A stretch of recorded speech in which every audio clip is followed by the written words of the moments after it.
Welcome everyone to today's webcast. This is going to be on Point File Converter. This is a survey tool within Civil 3D CIM project suite from CTC Software. My name is Brian Lewandowski. I'm the Civil Product Manager at CTC Software here, and I spend most all my time thinking up and creating cool tools for those of you in the Civil 3D AutoCAD world. This is one of those. Excited to show you guys. So let's get started. So just a little background, if those of you who aren't familiar with the CIM project suite, it's a set of productivity tools for Civil 3D users. It's a variety of tools. You can see the ribbon for it at the bottom there. And it's about taking tedious tasks and doing them in an automatic way for you. It applies to corridors, pipe networks, legend creation, annotation, sheets, surveying, you name it. We cover a lot of different areas. And we have a lot of other tools in the works as we speak. And it's really for users at all different levels. Some fairly advanced level tools in there and some very basic ones for people who might be new to Civil 3D. What we're focusing on today is Point File Converter, and that is a tool on the far left side of the ribbon. So what is Point File Converter? It's a tool set that allows you to convert from one survey coding standard to another in an automated way. This applies to point files, be it CSVs or text files or any number of other text-based point files like that. And what point file allows you to do is create custom templates that define your translation or your conversion from one point file to the next. So where did this come from? How did we, how do we use this? Well, this was actually one that CTC partnered with another one of the leading firms in the industry because they had a lot of need for it, and we designed it together and we put it into the CIM project suite as a result. And it's when we're dealing with multiple survey coding standards.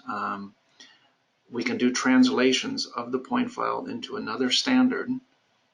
And so it allows perhaps field crews to only need one point file, yet processing in the office you could translate to any other standards. Maybe there's a situation where you're using outside surveyors from your organization and things are coming in a variety of different coding standards. You could translate that stuff very easily and then import them into your organization's template. Maybe you're dealing with some legacy point files on old projects and you had an old survey code list, and you translate that into the new one. Maybe you're doing this on a routine basis. It's very easy to do with Point File Converter. Maybe you want to survey in one standard and then you need to process in different applications. I know of a few firms doing this, in fact, where they've got MicroStation and Civil 3D in-house, and then even some projects that are Trimble only, Trimble Business Center. And they don't necessarily want the field crews to be surveying for different applications or different standards. And so they can survey in one standard, and then we simply have these translation files that work with Point File Converter to translate into the standard required for that particular project. So let's go over some of these features. We've got the survey codes themselves, and I've just got a screenshot of the description key set in Civil 3D, but these are those basic survey codes: back of curb, curb inlet, manhole, light pole, you name it. We want to be able to translate those from one standard to the next. We also have line work coding. If we're taking advantage of Civil 3D and other similar applications, we should be using automatic line work in our topo surveys. And with that, in Civil 3D in particular, there's a series of different line work codes, and these are used in conjunction with different survey codes. Point File Converter will handle these as well. And then there's the coding methods themselves. Within Civil 3D, we have a feature code delimiter. This is just the character used to delimitate between survey codes and line work codes. And then we also have a field code escape, where we don't want the application to process any of the characters or the text typed in after the field code escape. Now there's many different combinations that are used, and there's varieties for all this stuff from one standard to the next. We need to be able to handle all this. We don't deal with point files in many cases that are simply a translation from one 3-character code to another. We have fairly complex point files, and I'll open some of those up. We'll show you this stuff live in a moment here. So the gist of Point File Converter, what is it? Well, it's a simple app that you launch like this, and it can launch within Civil 3D, but it's actually just a standalone app because we're only dealing with point files. So you'll have a desktop shortcut as well when you install CIM Project Suite that can launch Point File Converter without having to open Civil 3D. The way it works is you specify a translation file. This is a simple Excel file. We'll go through this in detail in a bit. You simply path to it. And then I browse to one or more point files. So I can be converting a dozen point files at once, perhaps from a week's worth of topos.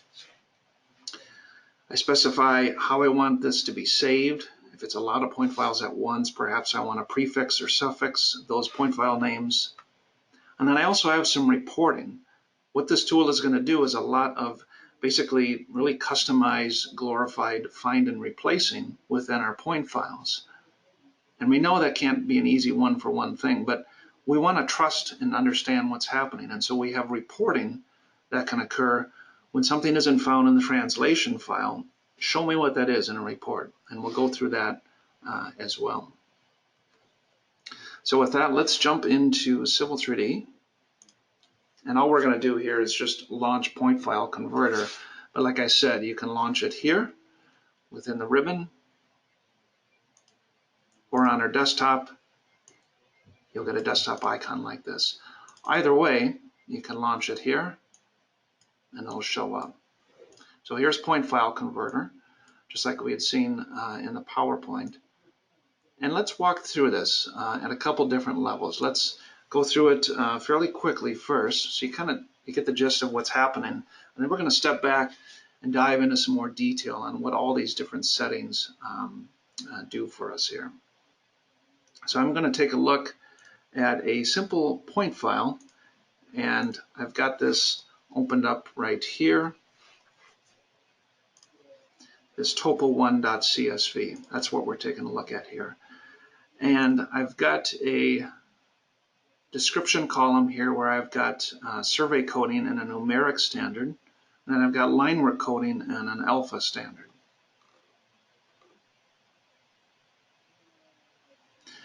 So back in Point File Converter, what we want to do is be able to translate this. And so to do this, we have to path out to a translation file. So if I click on this, I browse out to my Excel file, and this is the numeric to alpha Excel file. And we're going to take a look at that as well. That's on the bottom of the screen there. Okay, I've got one built for the demonstration today, but you're going to want to build any number of these for yourselves. Now you build these one time, and it's basically a translation file from one standard to the next.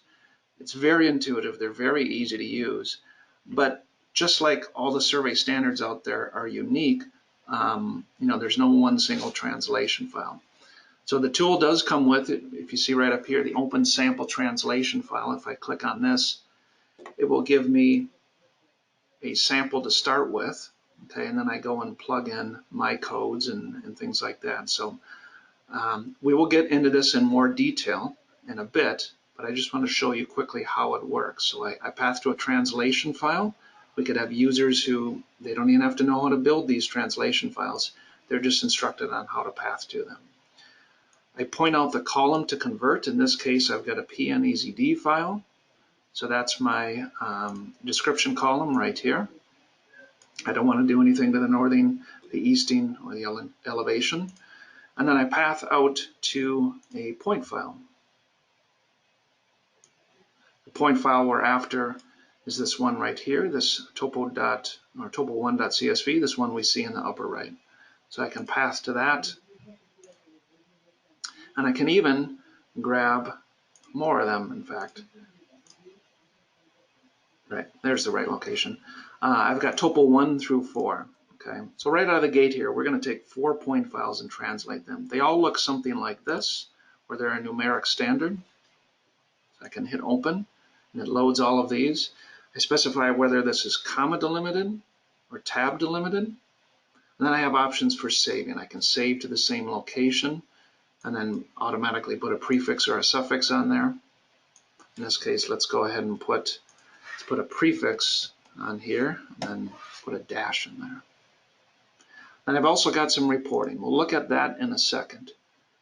So the gist of this, what this is, point to a translation file, and it'll remember the last one you went to, load your point files, and then hit apply. And when I do this, in the bottom right here, you're going to see, in File Explorer, you're going to see 4 new point files created. It tells me the translation process is complete. I hit OK. Here are those 4 new point files. I'm going to go ahead and open this one. We'll take a quick peek at it, and then we'll take a step back and look at it in more detail. So right out of the gate, you see what it's doing here. We're translating this description column, and it's fairly complex. I've got underscores and pluses and minuses over here. I've got numeric, and then on this side, I've got alpha, I've got spaces. There's a lot going on here, right? This isn't just a find replace all my BCs with 1, 2, 3 or something like this. It gets fairly complex.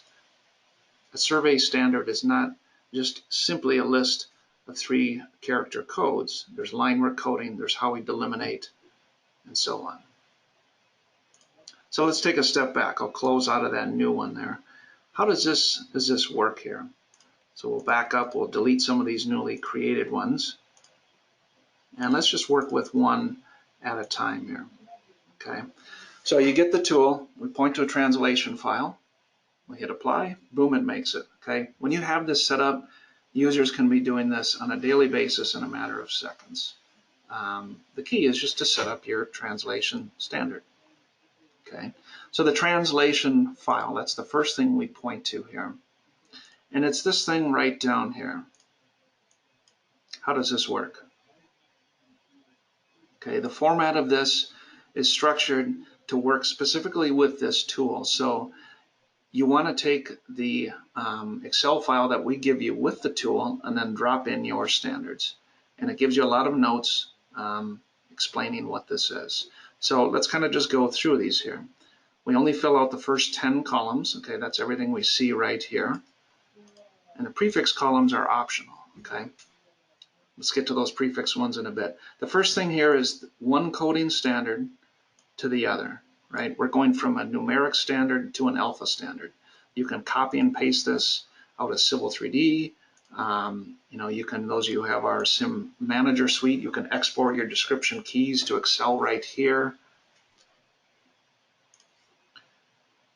And then you drop in your other standard. Now I've got a numeric to alpha standard here, but it could be anything, one alpha standard to another, so on and so forth.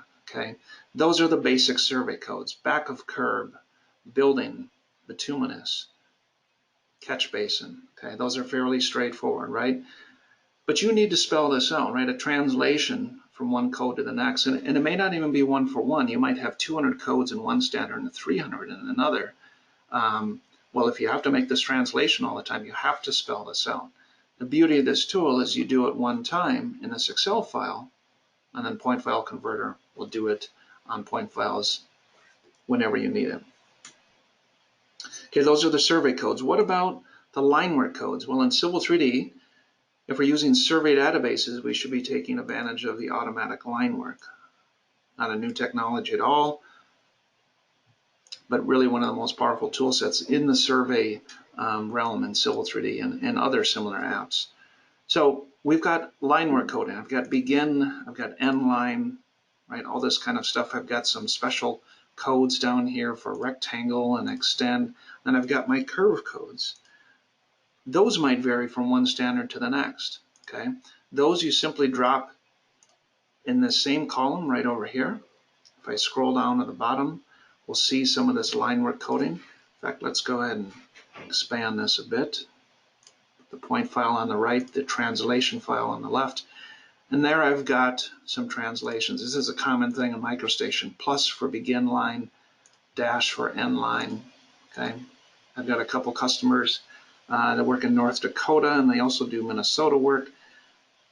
They want to survey, they want their field crews to survey in one standard, the microstation standard, but those surveys need to sometimes be processed for Minnesota projects, and those are done in Civil 3D in that case. Okay. Survey codes and line work codes, pretty straightforward, right? We just drop one. This is the existing standard. This is the standard to translate to. Okay. Let's take a look at our point file over here. We've got other things going on. For example, the 301 code is a back of curb code. A lot of times we want to be surveying multiple codes at once. You need to delimitate this or differentiate in a certain way. And in this case, because it's numeric coding, they're differentiating by putting an A or a B or a C after their curb lines that they're surveying at the same time. Okay, that's where these columns right here come into play. The prefix and suffix columns. Okay, right over here it said prefix columns are optional. The others are required. Okay, so you may not have prefixing or suffixing, but if you do, you need to spell that out right here. Well, in our case, we've got suffixing going on. So we've got a numeric code followed by a letter of some kind. Now we need to translate that to BC with a numeric differentiator afterwards. Okay, pretty straightforward. If you don't need it, you don't put it in there, just like we have with the prefixes here. But like a lot of Civil 3D automatic line work coding, we often put suffixes on there to differentiate perhaps the left side of the road curb from the right side of the road curb, but that allows the surveyors to be shooting multiple lines at once. That's why we take advantage of that. Okay, moving on, what else here? The first row in these translation files, they must remain as headers, but you can change the names. So I've got numeric code to alpha code. Okay, you could call it a DOT code to your company code or your organization code, whatever it is. You can name these the way you want, but you need that first row to remain as the headers. Pretty straightforward. Columns must remain in the order specified. Again, we're just working with an Excel file here. Our tool is based on Excel file. We wanted to work with Excel, not some kind of proprietary table we would have you enter, because Excel is very flexible, very easy to work with. Everyone has it. Okay. We can use all kinds of characters, alphanumeric, you see that here. We've got numeric going to alpha, pretty straightforward. Like we said, the code columns, the first ones here, A and B, they include both survey codes and line work codes. Now let's talk about these next ones here. This is fairly complicated. What if I have underscores delimiting between my my survey codes and my line work codes? Now this is right in Civil 3D here. Like we said, right up here I've got my feature code delimiter. Okay, this is how I differentiate between a survey code and a line work code, or perhaps two separate survey codes in the same shot. How do I differentiate that? This standard, this is a space. Okay, and then the other one I've got here is the field code escape. This is where we want to type in perhaps a description or some kind of text after our coding to just communicate some comments once the point file comes into the software. We don't want our line work coding to get confused with that kind of stuff if they happen to type some characters that represent line work codes. Okay, these are two standards. They have special behavior within Civil 3D, but they also can vary, right? In our case, we've got underscores coming in from our numeric point file, and I want to translate that to a space. Okay, so that's what these two columns are about right here. Now, if you're not translating, if you're not making a change, and it's still going to be space, you just set it like this. Okay, and then spaces will stay spaces, but you have to spell out and tell it what is the character for feature code delimitation. You can translate at the same time if you wish, but you don't have to. And then the field code escape.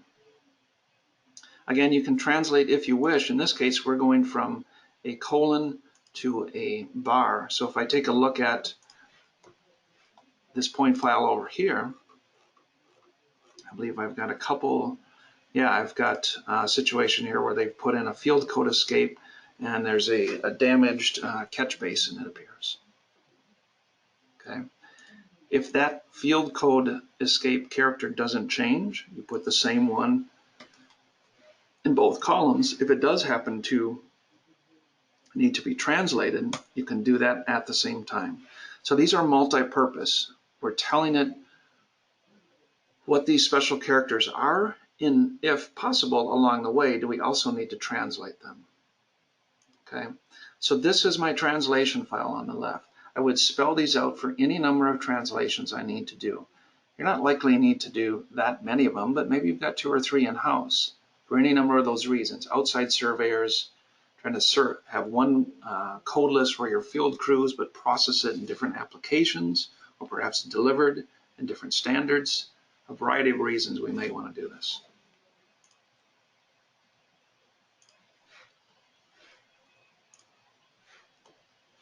Let's jump back into point file converter. Let's do a little more work here.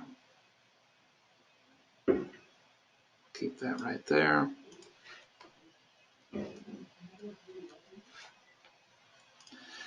All right, let's talk through these in a little more detail. We talked about the column to convert. What about this here? Ignore the comments after the field code escape. Okay, this actually applies to what it might do. You know, do we want to look after the field code escape to do translations? Most of the time we'd say no. It's possible we might want to. Okay, so I'm going to leave that off for a second, and we'll see how that plays out with this next piece here, which is right at the bottom, and it says report codes not specified in the translation file. Okay, if I spelled this out here, right, what if the surveyor put in 348 as a code, or they just put some random characters or something? I want the tool to tell me, hey, they just kind of fat-fingered something, or they made something up in the field. I need to know that, and that's what this reporting is about. So let's go ahead and turn this on, and let's kind of look through the report and see what kind of mistakes or errors are occurring. They may not necessarily be mistakes. It may just be anomalies in what I'm translating.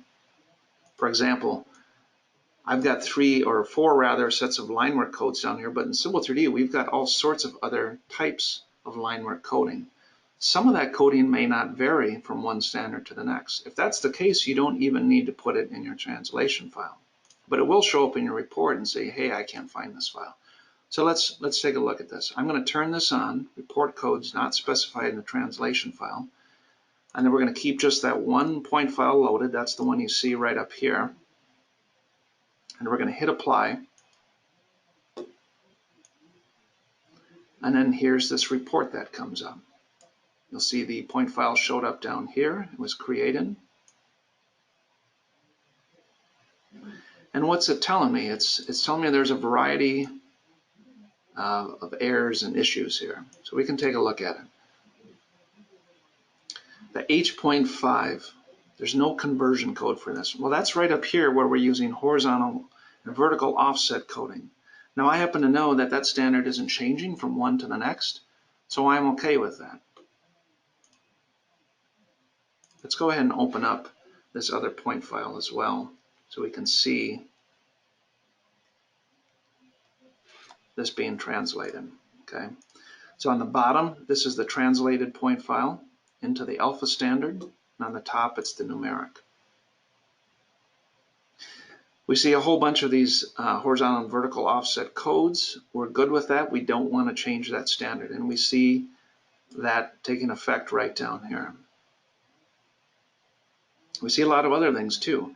All those underscores, those are gone. They're now replaced by spaces. What else do we see? We said we wanted pluses replaced with B's. You see BC space B down here. It used to be 301 underscore plus. Okay, so there's a lot of special functionality that's going on with point file converter, and it's based on, again, this translation file in the order that you plug this in. So the tool is programmed to this order of columns, like I said, have to follow that set of columns and the order of them. If we scroll down a little bit more here, we'll see the conversion code for OC is not found. Now, here's where it might go, oh, wait a minute. The on-curve code is different in the new standard. I forgot to put it in my translation file. So perhaps this was I'm supposed to translate OC to OCV, point on curve, for example. So I'll close out of this report. Let's run this translation one more time. Delete this guy out of here.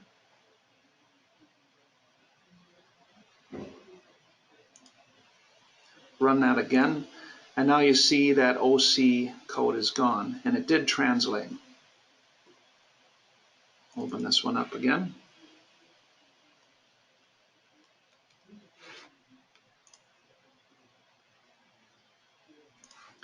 We take a look down here, we can find the OCV code. There it is, line 33. If we look up here, line 33, we had OC up here. We ended up with OCV down here, okay? So it's that straightforward, right? Filling out these translation files is quite simple to do.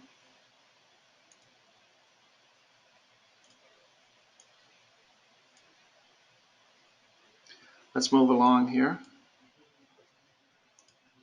Here's another one. It says the conversion code for 306 colon damaged is not found, okay?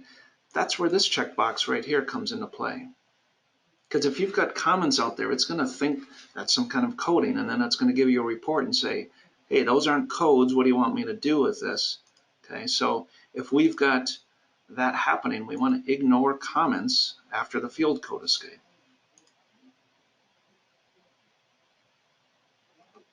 Let's take a look here. Where do we have that damaged comment? So that's line 156. We'll come down here to line 156. And what do I see? I got what I expected. It didn't recognize the string 306 colon damaged because I didn't tell it to ignore the comments after the field code escape. So let's run this again and take a look at line 156 after we do the translation. So I've got that turned on now. That's special behavior. It's saying treat everything, including the colon, everything after it, as just nothing. Don't even look at it. Now it's going to recognize 306 as one of its standard codes to convert, and what we should see is CB in place. And then because we also did a translation for our field code escape character, we should see it switch from colon to the bar. So let's come up here and hit apply. If I look in my report, I see I don't have the colon damaged error anymore. And then if I open up that new point file that we just created,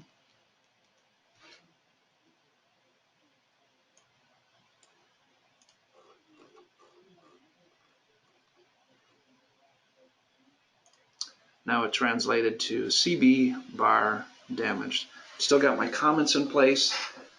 I translated or converted my field code escape character, so on and so forth. Pretty handy. Let's look at some more of these reporting options here. Saying the conversion code for 8, right? So the first times you guys use this tool, you're going to want to look at these reports, and you're going to want to get you're going to want to trust this yourself. Well, these reports are what help you, trust this. So if I look up here, let's find where I've got perhaps just 8. There we go. I've got 343 underscore 8. If I look at this down here, I've got TRC space 8. Okay, well 8, that applies to tree codes, and that is a diameter. So it's the deciduous and coniferous tree codes that are being used. That's 343 and 344. Right up here we see 343. Okay. If I'm translating this to alpha, I want to keep that diameter value in there. Okay. So here's another one. It's giving me information. It's not necessarily wrong. It's just saying it's not found in the the translation file. Now, any number of these you could put in the translation file. Like I could say right down here, H.5 becomes H.5 if you don't want them to show up in the report, for example. But that's up to you, whatever preference you have there. And then I've got a few others as well. I've got RPN 99 showing up. Okay, again, we don't need to put them in the translation file if they're not going to change. So I've got an alpha code being used for the line work coding here, RPN. That was 99. There it is, RPN 99. If we take a look down here, we should probably find the exact same thing, RPN 99, okay? So things that should not change, you can just leave them out of the translation file. Perhaps you're only translating line work coding. What if the survey code is exactly the same, but you just need to switch out some line work codes? You'd have a really simple translation file. It'd just be a couple line work codes here, run that translation, it'd be off and running. Okay, so it's not necessarily an entire code standard. It could be a partial code standard, line work coding standard that needs to translate from one to the next. See a few others in the report here. I've got close. I know that's a line work code. I've got CON. Let's take a look at that one as well. If I come over here, do a search. So this is in my numeric point file. I've got CON was used. It looks like the surveyor perhaps forgot or didn't know what the code for concrete was. And so it's flagging this because it didn't find concrete in this first column here, this first column on the left. But as it turns out, concrete is the actual code used for my new standard. If I search for it down here, we'll see that it just stayed as concrete because it didn't find anything. It told me that in the report, so it's just going to leave it alone. Well, in this case, I'll just let that be, but perhaps they set it as CONC, right? And it needs to go to CON. Either case, if that was a routine thing happening, you just spell out the translation right down here. So if all the CONCs needed to go to CON, do it like that, and it'll translate those codes. And if you see a few other similar things, some of those individual numbers, those are for diameters. We've got a few other line work codes. Those don't change from our first standard to our second, so I'm okay with ignoring that.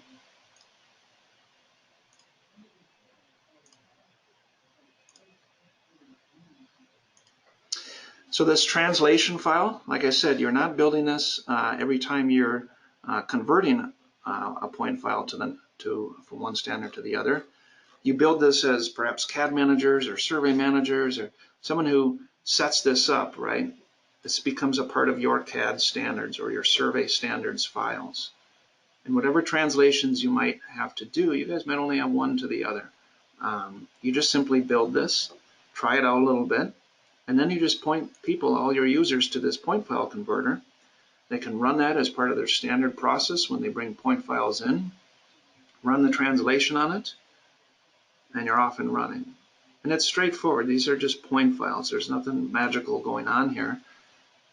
It's just a very intricate, fine replace that's happening. And we gave you guys an interface to make this simple, right? It's easy to think in terms of my coding, my prefixes, my suffixes, my delimiters, and then my field code escape. You simply type them in here, and it figures out the millions of variations that you might have of those and translates them for you. I know one of the firms that we partnered with on this and did this work, they're doing this routinely on an almost daily basis for multiple point files. It's taking what used to be, a half hour, an hour of work per point file and turn it into, it's just seconds, right? Like what if I had a whole series of point files here? I just did some copying down here, 12 point files. It's as simple as this. You grab these point files like this. I drop them all in. I have my translation standard. I'm used to this. I trust it. I hit apply. And then boom, I have all these new ones created automatically.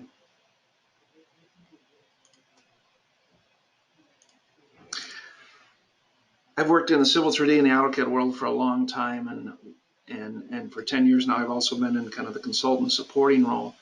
And what I've always strived to do is to provide the easiest path for users so they can get on with production, right?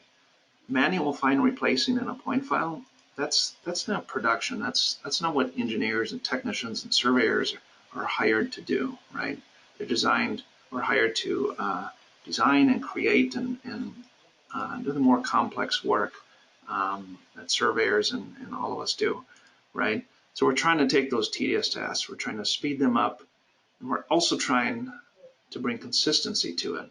Coming in here in Excel and kind of manually doing this would be a pretty clumsy process. And years ago, I've actually built some Excel files that where you can kind of copy and paste and do the translations, and they always kind of fell short, right? It never really handled all of this different stuff, all these different character types and the combinations within. So that's what we set out to do with Point File Converter. So just a couple more comments for you guys. Just want to wrap up the summary. What's this about? Okay, what we're always after is trying to save time on tedious tasks, right? We don't want to waste time manually editing point files, certainly. We want to allow a way where we can accommodate multiple standards in a very easy way. Surveyors don't want to have to switch code, field code lists in the, when they're out surveying, just because we have a different template to bring that into or a different way to deliver it to the client, okay? Memorizing multiple code lists, a very difficult thing to do. If we can have field crews just memorize one, and they can get fast at it, they can get good at it, surveyors go, the surveys go faster, right? They get more done in one day if they can always work with one code list. So survey in one standard, process in any number of other standards, MicroStation, Civil 3D, Trimble Business Center, DOT, some private client, whatever it is. And work with all these different firms, different crews in some cases, whatever it is, you can work much more efficiently with them because it doesn't matter the standard they're surveying in. If that's a consistent thing that's happening, you design this translation file and you can translate it as many times as you want very easily. So thanks everyone for watching.